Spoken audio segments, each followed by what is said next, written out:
Hi there. So I just like to show you the most complicated part of this pattern that gets most people confused um, for this, what I call the modern granny in peach and blue.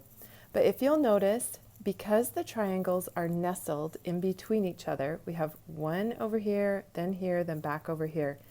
Each row has to end differently. So the rows where the triangle is over here, there's 2 double crochets. But down here below, there's 1 double crochet. And that's what gets people the most confused. So it goes 2, 1, 2, 1. So if you'll notice the rows, if you count, the rows that have the least amount of triangles end with a double crochet. The most amount of triangles end with a single crochet.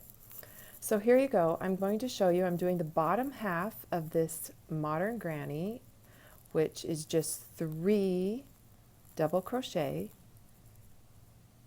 for the bottom. And I don't know why my hands are nervous. I shouldn't be nervous. I'm by myself.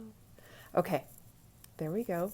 So I'm going to go over here and still work my last block of triangles. I just call them triangles. I don't know what officially they'd be called.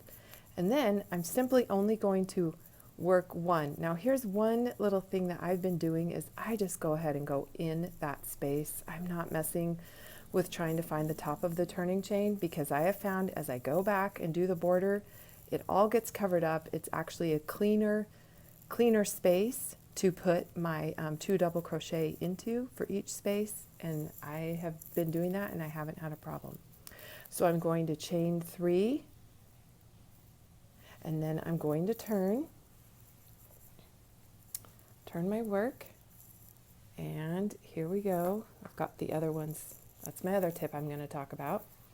Okay, so now I'm just simply going to work right into that next space with working now 3 double crochet together.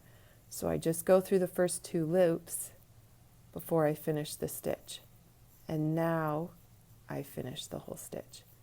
Don't forget to chain 2 and move forward. And actually, I think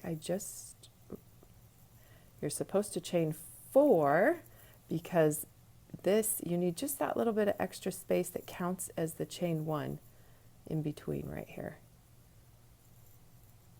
There we go. Okay. So hopefully that helps you understand that part of the turning.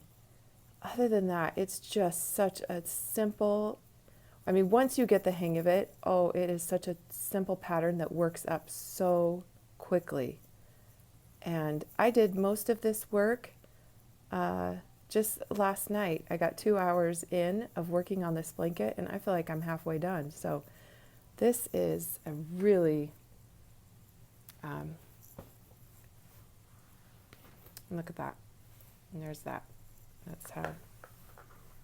So we've got our turning chain in. Okay, one last thing before I end this video is to let you know that I'm carrying the yarn up the side. And I did this on another project, and honestly, once I did go get that border, these didn't even show. And I feel like with this pattern, it really helps to secure the edges better if you're just carrying the yarn up the side.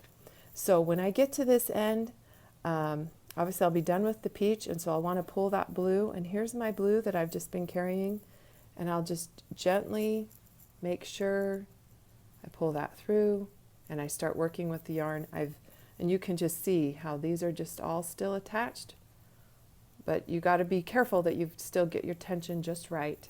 And then at the end, when I come back and I crochet over the ends and this side, these ends won't show at all.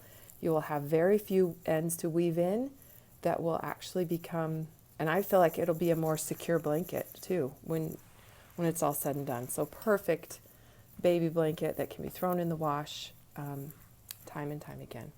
So thank you for loving this pattern as much as me. I'm just amazed at how much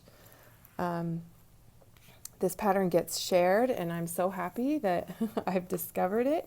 It actually is from a vintage pattern that I found in one of my old pattern books, and I modified it to make it into a blanket. So thanks for coming by.